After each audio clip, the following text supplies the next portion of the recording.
और इस बीच एक बड़ी खबर आ रही है। Prime minister's message to MPs from Madhya Pradesh and Chhattisgarh: prepare for elections, MPs bear responsibility, accountability in their areas and ensure victory on state elections. तो प्रधानमंत्री का सीधा संदेश अपने सांसदों के लिए, मध्य प्रदेश और छत्तीसगढ़ के सांसदों से प्रधानमंत्री कह रहे हैं कि जिम्मेदारी लीजिए और जीत सुनिश्चित कीजिए इन राज्यों में। ये भी कह रहे हैं कि आप स्टेट असेंबली इलेक्शन को इग्नोर नहीं कर सकते। भले ही आप सांसद हों, लेकिन आपकी जिम्मेदारी है कि राज्य में पार्टी चुनाव जीते। प्रज्ञा is joining us with more details. Pragya, that's a direct message coming in from the Prime Minister.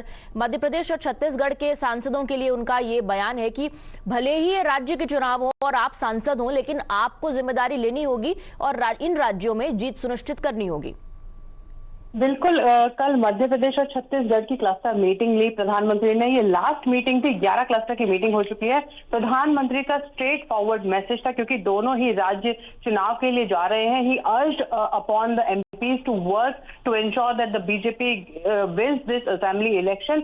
उन्होंने इनफैक्ट ये भी कहा कि उनकी जिम्मेदारी है, सांसदों की ये जिम्मेदारी है कि वो इंश्योर करें कि वो अपने कॉन्स्टिट्यूएंसी में जीते, अपने एमएलए को जिता के लाएं, which is a very big statement coming from Prime Minister. He is also putting the onus and accountability responsibility on the MPs as well, and based on the performance also, he in a way hinted that your performance also ensures whether you get a ticket in the Lok Sabha elections or not. He also said that we have to take a pledge. हमें एक प्रण लेना है कि हमें election जीतना ही जीतना है.